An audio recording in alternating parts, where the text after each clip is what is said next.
Hello everyone, how you going? Welcome to 20 Inventions That Change the World. Now in this ever-evolving and rapidly changing world that we live in, it's probably good to know just where everything kind of started from the beginning. The world has been changed by a series of innovative new machines, inventions and devices. Yeah, Any you better believe effort it. to count down the most significant inventions is surely controversial, but there are some major improvements that should probably be on any such list. Here we go. Paper. Oh, Paper has been invented about 100 BC in China by Hans. The paper has been essential in allowing us to write down and share our ideas. Of course. Geez, that has just completely taken me by surprise. The first one is paper. I was just thinking more modern than that, but no, of course. I certainly hope in that case that they just go way back in history, just kind of starting with fire. I mean, maybe they're just about to do fire. I was about to say it, but no, that seems like there's FI. And so even though that now has just spoiled it for us, really, now I'm even more intrigued because I just assumed they were going to be doing, I guess, modern inventions from, okay, the iPhone or this or the BlackBerry, things like that, and not going paper and fire. They really didn't muck around at all. So no, he would just, let's take it back and just enjoy it from the start. The paper has been essential in allowing us to write down and share our ideas. Yeah, even on the cave wall. Fire. Many may believe that the fire is not an invention, rather it was a discovery. I can But understand that. it wasn't until humans concluded how to use it. The capacity to cook helped us get the nutrients to support our brain, giving us an undeniable edge over other species. Oh, wait, so, okay, I never really even considered the fact that fire had done that for us, that it actually, I guess, breaks down things and provides our body a better standpoint to get all the nutrients out of everything. That's incredible. I mean, I guess at what area do you stop, because a lighter is just controlling fire in the palm of your hand, but it's also an invention, and so I guess, yeah, well, I'll take it. Electricity. Oh, yeah. It is hard to exaggerate how essential electricity has become to us, as Absolutely. it runs the majority of our gadgetry and shapes our way of life. Wait, the majority? Wouldn't you say everything? I guess besides just gravity falling devices, surely everything that you can really dream of runs off electricity in terms of gadgets. The discovery of the light bulb, although a separate bonus, credited to Thomas Edison in 1879, Oh. is surely a significant addition of the capacity to control electricity. Absolutely. It has genuinely changed the way we live and work, as well as the appearance and functioning of our cities. Look at that. Every single one of those individual squares once upon a time would have had to be in a, I guess, like a whale blubber or some kind of oil derivative. And we are finally moving into an era of just LEDs and all those kind of things, you know, just these LED strips and LED ability, controllability is just unmatched. I mean, I've definitely heard whisperings and talkings about bulbs, incandescent bulbs that were just completely put to the wayside because they were designed to last forever, and that's not a very good thing from a selling standpoint, but that is besides the point. When we're finally just moving away from it, honestly, you see that entire city is hopefully now running on LED, and not only is it better from a material standpoint and a gassing standpoint, you don't have to be vacuum bulby or anything like that, you just never have to replace the darn thing. Plastic. Oh, Plastic has changed the world and has become universal in packaging, homes, and even clothes. yeah, absolutely. Its universality is causing the world to be more concerned about the consequences of plastic pollution because it does not biodegrade. No. Telephone. Oh. The telephone was invented by Alexander Graham Bell in the year of 1876. Well, they are just absolutely blasting through all of these, but no, the telephone as well and all of the kind of radio communication. I mean, I guess originally the telephone was electrical communication, and we've kind of moved on from that to now, I guess, microwave communication was more likely what it would be called. But then just coming back to plastic here, no, like I said, I just am not ready for all of these more historical things, even though plastic is actually quite a modern thing in the grand scheme of things. It was only what would it be, the 40s I think it was, when it really just started to change, and then all of a sudden everything went from being wool and just metals and things like that to just then plastics and nylons and just obviously, like you said, just non-biodegradable things. Okay, that certainly makes sense after the Second World War. That's why I was confused with the 60s and 70s, because I went, okay, I'm fairly sure I've heard of a whole bundle of things just transitioning in the 60s and 70s, but surely it had to be prior to that. And there we go, like it just says right there, after the Second World War, and then again during the 60s and 70s. And now, just as we can see here, we are just finally, hopefully we are finally trying to just move away from that. 50 years later, 60 years later, we're just going, hang on a second, this just is not sustainable. Or clearly, just look at it just piling up. We don't know what to do with it all. We're incredibly good at making it, just not very good at getting rid of it. And that's kind of due to the fact that we're too good at making it in the first place, in terms of it's never meant to biodegrade. It's meant to be kind of just everlasting. And that's great for packaging things, but you just don't want to package something forever, and so then it ends up in just massive landfills like this. And then, of course, just moving on to a bit of a lighter topic, the telephone is just an incredible, I guess, foundation transition from his telephone to now just mobile phones and what they're capable of. It's just completely unmatched in the grand scheme of things. In studying ways to teach the deaf, he tested with transferring sound via electricity. Surely, this instrument has transformed our ability to communicate. Instrument. I have never thought of it as an instrument. I mean, maybe it's not an instrument in the classical sense of making music, or maybe it is because it makes sounds, but I'm also thinking that she means a doctor's instrument, like a utensil. It would be a synonym for that? Camera. Yes. Louis Daguerre discovered camera, which caught imprints produced by chemicals. Later, George Eastman developed the first small Kodak box camera in the year of 1888, which made photography much more accessible to the general public. 1888, my goodness, I've never seen a photo like that. I've just seen like the big hood one where the guy had to kind of stand inside it so he didn't overexpose it and see it. Do they say when this one was? Camera. Louis Daguerre discovered camera, which caught imprints produced by chemicals. Louis Daguerre was a French artist and photographer recognized for his invention of the eponymous, wow, that's a word and a half, process of photography. When did he live? 1787 to 1851, and so I can only assume that it would have been, 1820s or something that he originally kind of invented the camera or photography process. That's incredible. Cars. Carl Benz designed the first modern car using a limited internal combustion engine.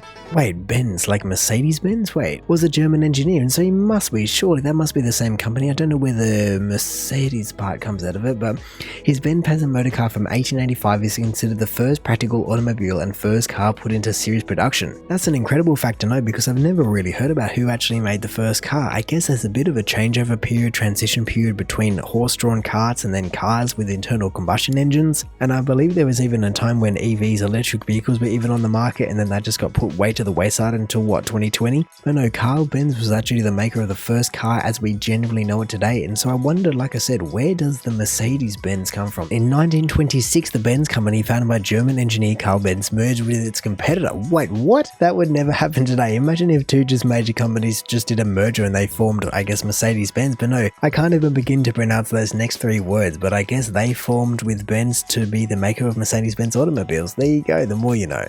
With a few decades, cars were within the range of several ordinary people, changed our society, and shaped where we live, and how we spent our vacations. Aeroplane. And again. The Wright brothers led the first successful heavier-than-air aeroplane in the year of 1903. Wait, hang on a second. Heavier than air? Does that mean that they're talking about hot air balloons? Is that what they mean by heavier than air, like using lift instead of buoyancy, if you want to call it that? Honestly, even though it is incredible that they're flying through them so quickly, I'm honestly a bit disappointed because they just don't give enough information surrounding it. Anyway, I guess that's just what Google's for, and you can always just go down your own rabbit hole. But no, the Wright brothers, everyone knows the Wright brothers. They just accomplished incredible things in their lifetime, going from, let's just call it nothing, to what they accomplished just being planes in the air like a bird. It's really just 0 to 100. Within a few years, planes were successfully traveling long distances and soon began to change both wartime and global travel. Yeah, true, wartime. Steam engine. The steam engine was invented by Scottish inventor James Watt. Wait, hang on a second. I never would have known that it was invented in Scotland. If you'd asked me, I probably would have said England out of everywhere, or maybe the USA, but never would it have been Scotland. I mean, I can only assume that it wasn't originally in a steam train, but either way, the Scotland? Like, man, I wonder what he actually needed it for. The steam engine powered our trains, ships, workshops, and the Industrial Revolution as a whole. Oh man, yeah, and I didn't even begin to think of all the things it was used for during the Industrial Revolution. Just from steam trains to boats, and then even just generators, or I guess just engines. Just all of those things that just enabled such an incredible growth in terms of manufacturing, in both good and bad ways, I guess. But geez, for all of that to have just come out of Scotland, imagine if you had a patent on it. That would just be insane in terms of how much money and just reach you would have had. Gunpowder. Yeah. Gunpowder was invented in China in the 9th century. True. The invention of gunpowder has been a significant factor in military technology that shaped the course of human history. Probably not for a good way though. Compass has been a major force in human exploration journeys. The earliest compasses were made of a magnet. The compass was invented in China between 300 and 200 BC. Another one where there is no way that I would have ever said that it was invented in China, but 300 and 200 BC. What? I'm just most curious as to how you even understand that as a concept in terms of how the magnet, the movement of the magnet that you have got from somewhere, how you even understand that that is actually north and that is south. I mean, perhaps you just stare at it long enough and you do a bit of a turning motion, you can see that it does kind of track, but then maybe you don't understand how it works. You just know that it works and you just go off that. But honestly, no, in 300 and 200 BC, that is incredible. And so now I'm just wondering, how long was it until the rest of the world, let's say Europe at that time, just even got the compass? Container. The steel container may appear so obvious that it hardly justifies as an invention. However, the container transformed international trade, significantly decreasing costs and making the transport of goods across different forms.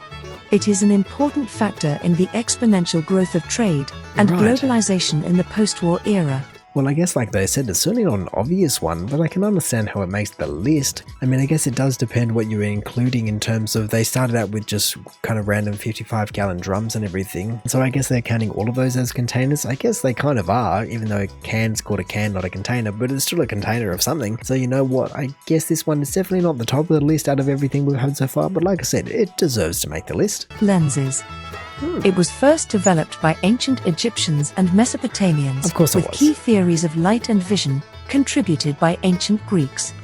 Wow. From glasses to microscopes and telescopes, lenses have hugely extended the potentialities of our imagination. Yeah, of course, because it's not just about contacts and glasses, it's literally about just lenses to the point of, I guess, optics and microscopes and telescopes, which, like you said, just enables us to view things that are just generally completely out of our realm. It is also necessary for elements in the making of media technologies required in photography, film, and television. Yep. Computer. Oh yeah. Charles Babbage's analytical engine is frequently regarded as the pioneer of the modern computer.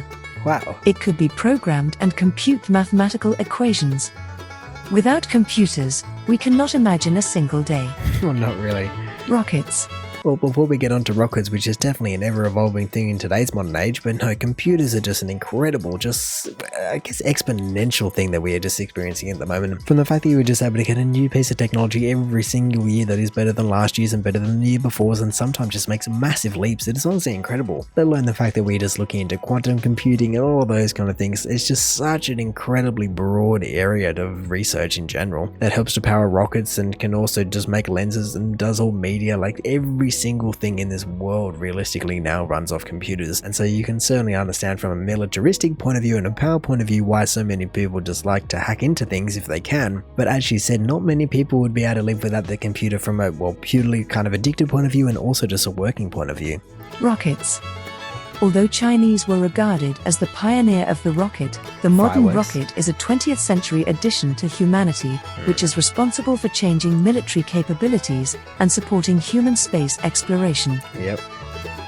Mobile phone. Oh, like I said, they're just pumping through these so quickly, it's hard to even just catch a break for a second, but no, Mr. Musk is certainly just trying to improve all of these types of things, and then she went on to say that it's a 20th century idea. Really, I guess Elon Musk and a whole bundle of other people, because it's going to be a very lucrative business if you can get it right, and just trying to bring it into the 21st century. Mobile phone. Yeah. The mobile phone allowed people to take calls on the move, rather than be bound to a landline. It's true. Mobile phones also allowed text messages to be sent for the first time. Well, there really isn't too much to add to this one, is there? Every single person that's going to be watching this video is definitely going to be at least adept in using a mobile phone, I would certainly think. But it is honestly just always amazing me about how many different things they're able to fit into this one device. Like, it's a mobile phone, but it is honestly just, if you listed every single thing that it actually can do, it'd be a long list, as we have come to expect so many different things out of them. But really, if you think about it, they are a camera system, they are speakers, they are a screen, they are a torch, they are speakers, they are so many different things. They are games on your phone. Honestly, even though they are generally quite expensive devices, if you had to actually just handpick every single device separately, it would probably just cost you more. Vaccination. Louis Pasteur in 1885, who is credited with giving the idea of vaccination to us. The usage of vaccination is capable of eradicating diseases and elongating the human lifespan. Well, geez, I always forget that it was 1885. Like, honestly, so many of these inventions are just catching me off guard about how long ago they really were. I mean, I guess if you put some thought into it, you go, no, it hasn't been any time recently, but really 1885, 100, let's say 40 years ago, man, that is incredible. And then just in saying that, Louis Pasteur in general was just an incredible scientist. He added so many different things to biology, I guess you would call it. And I guess that was certainly helped out by other inventions that we have seen in this video, like lenses and whatnot, but no, just incredible mind if nothing else. Atomic bomb. Yeah. The method of breaking atoms to release a large amount of energy led to the invention of nuclear reactors and atomic bombs. The ethical discussion over the decision to drop the atomic bomb will never be settled. No. The bombs did, however, bring an end to the most destructive war in history. Well, yeah, especially in comparison to a lot, or if not all the other inventions that we've seen so far on this list, that is just infinitely more devastating than anything else. You know, generally the other ones have been human helping, and even though you can say, oh, well, it did put an end to the most devastating war, honestly, you would hope that there'd be a better way. I mean, I guess from a scientific point of view, it is pretty incredible research that was undertaken in terms of the understanding how to extract or utilize all the energy that is involved in when you split an atom. It is sadly just the other side of the equation that just becomes the devastating part, the almost uncontrollably devastating part. The Manhattan Project that showed the possibility of how a nation's reserves could be mobilized. Yeah. Internet. Tim Berners-Lee formulated software for the World Wide Web, or WWW, in the year of 1990, which eased to transform the internet and provided a stable repository for information on easily accessible web pages. Now his invention is freely available to most of the world. Wait, hang on a second. Most of the world? How is the World Wide Web not available? I guess, what, North Korea and things like that? Is that what they're talking about? I don't really know. Originally I was thinking that it wasn't free, but maybe they're just saying it's not available, not that it's not free. Either way, yes, the World Wide Web is very, very handy for a lot of things. It is just continually being built upon, and oh man, just as well as computers and all that kind of interconnected technology is just magnifolds and exponential. Artificial intelligence. Here we go. Artificial intelligence is described as a situation where computers can learn by themselves and change their ways of working overtime. Overtime? In the year of 19... Oh wait, that was so weird. I was like, working overtime? Why are they working overtime? Aren't they just constantly able to be on? But no, working overtime. Like over a period of time, not working overtime. That was just, I don't know if it was just how she said it. Let me know if you heard the same thing I heard or not. In the year of 1955, Newell and Simon founded AI by designing a program which attempted to solve a puzzle by choosing the branch which was likely to solve it. Over time, AI has grown, particularly with the use of mass data and high-level computer processing. Yeah. Currently, AI is being adopted in fields from medicine to self-driving. Oh yeah. And I guess, like I said, with the internet, I'm sure it's just going to be another exponential thing that as we just become more and more powerful in terms of a computer sense, that it's just going to become more and more well adopted. I mean, of course, the whole kind of Terminator futuristic point of view is always just kind of lingering in the back of people's minds, so you might want to be a bit careful about how far you take it, but hey, I guess if it happens, it happens, and there's not much you can do about it if it does, and so there really isn't much point worrying about it, and I guess for now you just have to relish in all the kind of positive things that it can provide, like just getting idiots off the road or just incredible kind of research development in so many fields. But no, that was just an incredible video that, just like I said, just rapid fire just through 20 inventions that changed the world. And man, like I said, they're just an entirely broad range of things, from literally the atomic bomb to compasses back in 300 and 200 BC, started out with just paper and then fire. They really just covered an entire massive range from, I guess, just originally, what, 40,000 years ago, all up to the 1990 with the World Wide Web and mobile phones, and I don't know when you'd say, but just in modern times. And look, I'm sure that this list is just going to be ever evolving. As I said, Mr. Mustard just trying to make the backside of that rocket a little bit more reusable, and they were just constantly evolving things and technology standpoints, just trying to tweak and get every last little bit of